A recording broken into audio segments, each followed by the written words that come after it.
Hey, all my students at home. Today, you guys are going to be watching my Screencastify video on Edpuzzle. I can see whether or not you watched the video, so just know that. I'm going to be giving you a classwork grade based on that. So just make sure you go ahead and you do watch the whole video from start to finish. This is the same lesson that we're doing in school today. So I just wanted to make sure we were all on the same page and I was able to talk to you directly. With that being said, the first thing we're going to look at is the rubric for the RST essay that you wrote, Why Do We Dream? And you'll be graded on a 4-point scale. And I'm going to go over the rubric. I'm also going to tell you that you can see on Google Classroom when you get your essays back, I give you a specific score. So if you get a 1 or 2 or 3 or 4, I will note that on there. I'll also give you your numeric grade. So that could be anywhere from, a 50 to 100.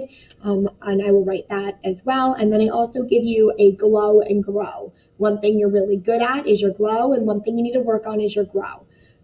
Then I designed my mini lessons based upon that. And I noticed while grading your essays, a lot of you didn't have a closing sentence to your paragraphs. So that's the mini lesson that I'm going to discuss today. But before we do that, I just want to go over the rubric, which is in front of you. So here we have low is a 1 point, and I just want to go over the verbiage. Students' response demonstrates no comprehension of ideas by providing an inaccurate or no analysis, is underdeveloped and or inappropriate to task, includes little or no text-based evidence, so you don't have quotes in there. It's inappropriate to style, and you don't have grammar and spelling in there. It's just basically, needs a lot of work. That would be a 1, and it would translate to a D in the grade book. A 2, the student's response demonstrates basic comprehension. So that word basic stands out to me. It provides a general analysis, so it's pretty basic. It's somewhat appropriate to task, uses some reasoning, has some evidence, but has a lot of spelling and grammar errors, and it's minimally effective. So that would be a 2 or like a C. Then we have proficient, which is a 3. This is a great grade to get. So hopefully, you guys are seeing that you got the 3 or the 4, but if you got a 3, you should be very proud of yourself. The student's response demonstrates comprehension of ideas stated explicitly and inferentially by providing a mostly accurate analysis. So mostly accurate is used throughout the rubric, addresses the prompt and provides mostly effective development of claim, uses mostly clear reasoning, is organized with mostly clear and coherent writing, and establishes and maintains a mostly effective style. Also, the grammar and spelling is minimal. Mistakes, maybe like a couple, but overall doesn't impede from understanding, and it's overall a good essay.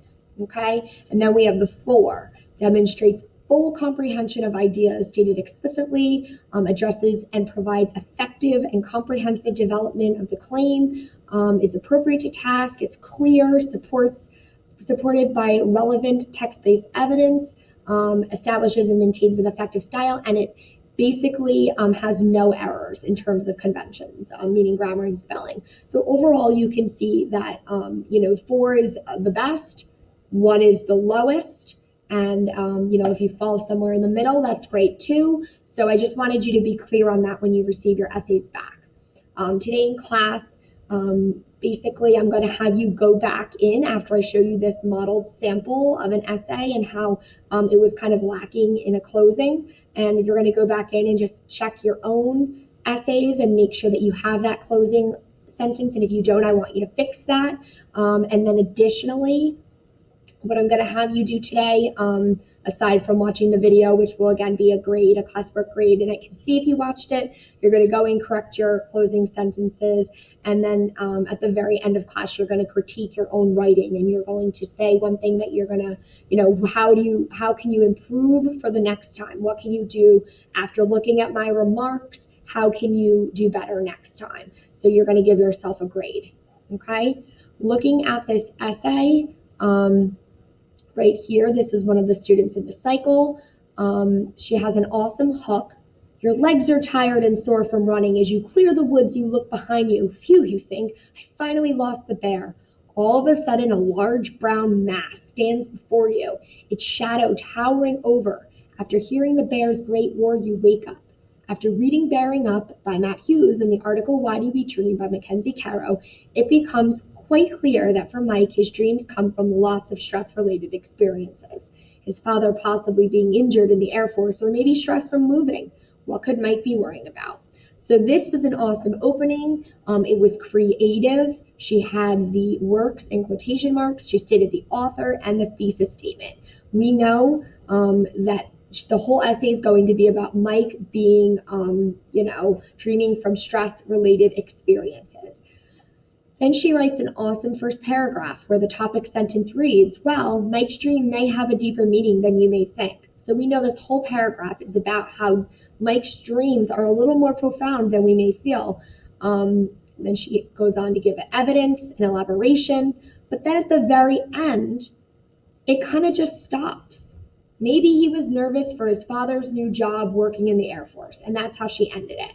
So what I suggest to you guys is make sure, just like we spoke about with race, make sure that you have a statement at the beginning, either overall, clearly, altogether, and make sure that you go ahead and end your paragraphs with one of these phrases, okay? And kind of tie it back to the topic sentence. So when you look back at the sample essay, the topic sentence was, Mike's dreams may have a deeper meaning than you may think.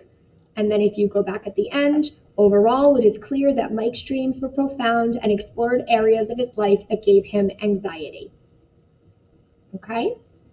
And that's it, guys. You are going to go back into your essays. You are going to make sure that you have an clearly overall or altogether phrase in your essay and that last paragraph, sentence of the paragraph, and it needs to match whatever your topic sentence is. That's your goal for today. And then additionally, I'm going to have you, I assign to you your reflection sheet. My kids that are in person will do it in person, but my kids that are home, you'll do it digitally, and I've assigned that to you. You don't need to turn it in. I can just see it because we're going to do this throughout the entire school year. So I'm going to just assign it to you digitally in case you're ever home when we do this activity. Okay, otherwise you'll do one of them and you can do it in person as well. I have them printed here for your writing folders. All right. I hope you guys have a great day, and I'm going to keep the meet open if you have any questions. But again, moving forward, you'll basically just go into the calendar and follow my agenda. You're going to come in for attendance every day, and I will give you the objective, and then my kids that are virtual and home are going to watch the Screencastify as I'm working with the kids that are one-on-one. Okay? I will see you guys soon. Bye-bye.